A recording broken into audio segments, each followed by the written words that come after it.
My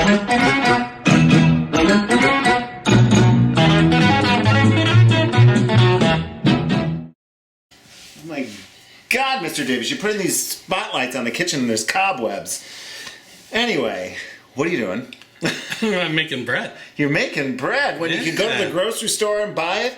I swear, people in the pandemic are knitting their own blankets, making their own bread. I swear, it's like there's nothing to do, so let's just make everything from scratch. I like to make it so I know what's in it, and happiness is homemade. Oh, that's one of my Christmas gifts to you. Thank you. Okay, so, well, you know, early in the pandemic, there was a yeast shortage. I know. But I got a sourdough starter from my next door neighbor, John DeSanto. that sounds a little personal. Wow. This really makes a really great loaf of bread. Let me show you how it's done. Are you two in competition, you and John? Yeah, we're having a little competition. All right, let's see what you got. All right. So, first thing you're going to do is turn your scale on, and then you're going to pour 50 grams of room temperature water into the jar. And then you're going to take it off and mix it. And then you're going to tare your scale and add 50 grams of flour. Now you can use any flour, bread flour. I like to use whole wheat flour because I think that gives a nice little body to the bread. That's 50 grams of flour, and then we're just going to mix that up. And it's going to get a little thick, about as thick as your bread dough will be. And you're going to let this sit out all night long. And in the morning, it's going to be bubbly and ready to make your bread. Here's a little trick I learned on YouTube.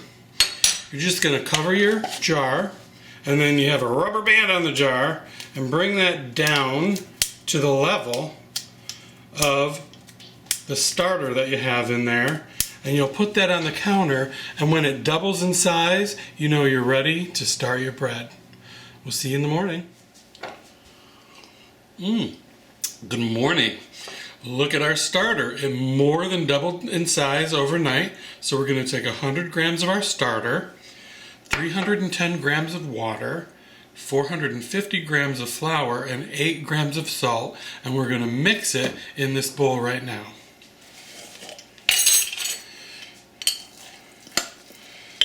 Alright, we'll turn our scale on. It is 0. We're going to put in 100 grams of this starter.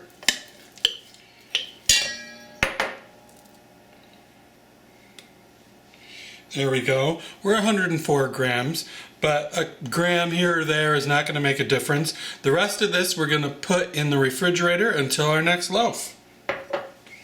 Alright, we'll tare out back to 0, and we'll add 310 grams of room temperature water. We went a little over, and if you go over, just take a little bit out. Perfect. Okay, I'm just going to lift it off of the scale here, and I'm just going to mix that up, mix the starter up and distribute it throughout the water. That's good. We'll put that back down on the scale and we're going to tare it out. Now I like to add either whole wheat or rye flour just to give it a little bit of extra flavor. I'm going to add 100 grams of rye flour today. It's all really to your personal taste. So there's 100 grams of rye flour, and now I'm just going to go to 450 grams with plain white bread flour. 449, perfect. Now I'm going to tare it out one more time, and we're going to add just 8 grams of salt. And this is again to your taste. They say 8 to 10. I'm going to do 8. And now I'm just going to mix the dough. I'm just trying to incorporate all of the flour into the liquid and then mix that salt around so that it gets all over. And then we're just going to mix it into a tattered kind of dough. It doesn't need to be fully formed like you would when you're making a bread dough with yeast. There, you can see that all of the moisture has been incorporated into the dough. So we're just going to roll it around, let it set. There. All right, so we got the cover on, and in traditional bread dough making, you need the dough to develop the gluten. But here, we're just going to use time and some stretch and folds. So we're going to let this set for about 30 minutes, and then we'll come back and we'll show you the first stretch and fold. Whew, I just got back from a run. It's been a little more than half an hour, but that just shows you it's a really flexible recipe and you can really fit it into your day. So we are gonna do our first twist and fold.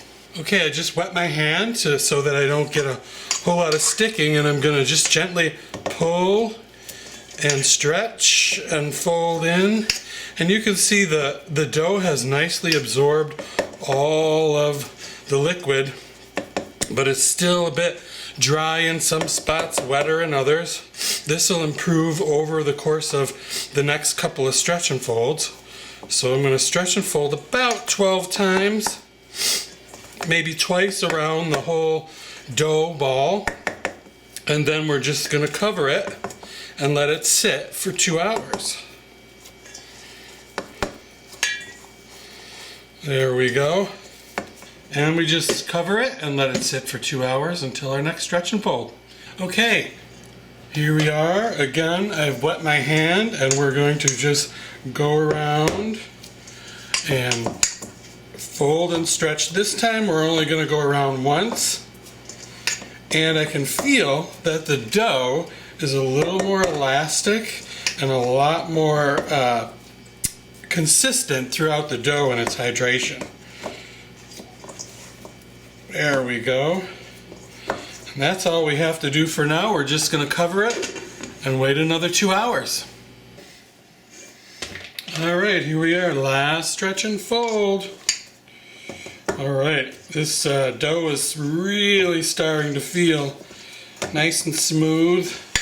It's very uniform all the way through. And we're just going to go once around again. Stretch and fold. And we're going to just cover that one last time for another hour, and then we're going to turn it out and do a pre-shape.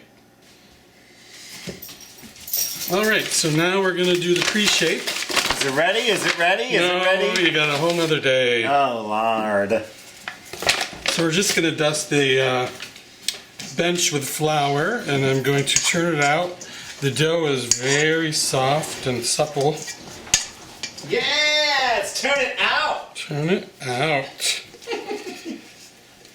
She's been gone all day, and now she's home and wants to be a part of it. Whatever.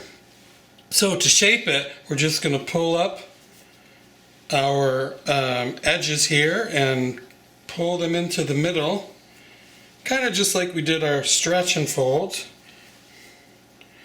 And then we're going to, a little sticky, we'll dust with a little more flour, we'll turn it over,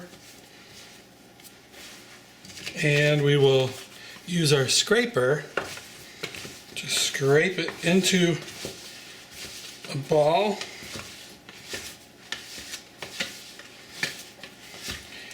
Creating some tension on the top of the dough, and then we'll just cover it and leave it for one more hour. Okay, here we are after an hour, and we're going to do the same thing we did for the pre-shape for the final shape. Just gonna bring it around into a ball, flip it over, and again just pull each edge up, trying to keep that tension on the top of the dough ball. You want to use a light touch because we don't want to lose the air. in the dough. We're just going to cup our hands underneath and try to keep building that tension on the edge. And now we're just going to dust our proofing basket with some rice flour. You can use regular flour, but I think rice flour is a little bit coarser and does a better job. And then we're just going to drop that dough ball topside down into the proofing basket.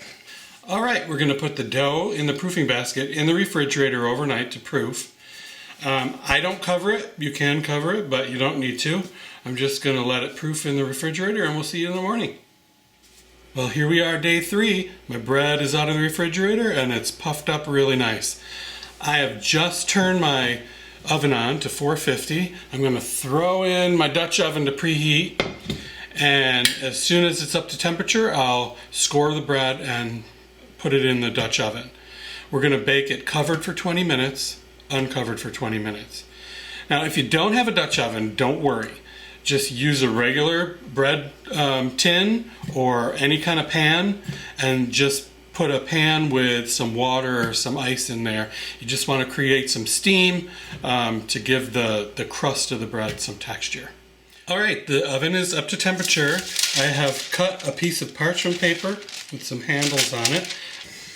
All right, I'll just place my bread on the parchment and turn it over.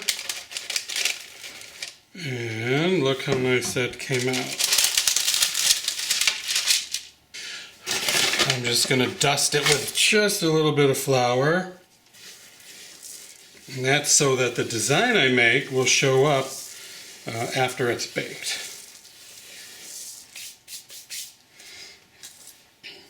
Okay, I'm going to take my blade and I'm going to give it one quick slice around the side, and it's kind of a deep slice, and that's going to let it rise and expand in the oven and give it a little bit of an ear, hopefully, we'll see. And then I'm going to just add a little bit of detail here. These are just very shallow cuts. I'm going to make them in the shape of a little sheaf of wheat. Now we'll put that in the Dutch oven, and we'll throw it in the oven for 20 minutes. Mr. Davis? Yes. Well, now that your bread is baking, so is my face. I'm getting ready for story time and cameos. All right, well, here we are, fresh out of the oven. We are going to just let that cool for about an hour, and then we'll give it a taste. All right, well, now it's cooled off. We have Vanna White here. Well, I've always wanted to be a hand model. Let's cut her open. Ah! It looks lovely, Mr. Davis. We'll cut it this way. So now, why do you always like to cut it in the middle? I've found that when you store it, if you keep them together, you just cut a slice here, cut a slice here, cut a slice here. You just store them together and it doesn't get stale. Except for that we both like the heel. We do. Try to save it to last. Well, there's what else. Ooh, look at that. This is gorgeous. You want a slice? I do. Taste? Let's have a slice to taste. All right. What do you got there, Mr. Davis? Here you go. It's finally ready. Oh, gosh. Drag queens don't eat, though. Do you know what I like to do with this bread? Is I like to make toast in the morning, and I put a little bit of peanut butter, fresh blueberries, and sprinkle some granola, and I call it... Toast of the town. But I put avocado, bean sprouts, and a little bit of balsamic vinegar. I call it West Coast toast. I call that salad on bread. Well, if you like what you saw and you try out the recipe, please leave a comment below, and of course, like and subscribe. Mwah! Cheers. Please subscribe. I just love Kasha and Mr. Davis.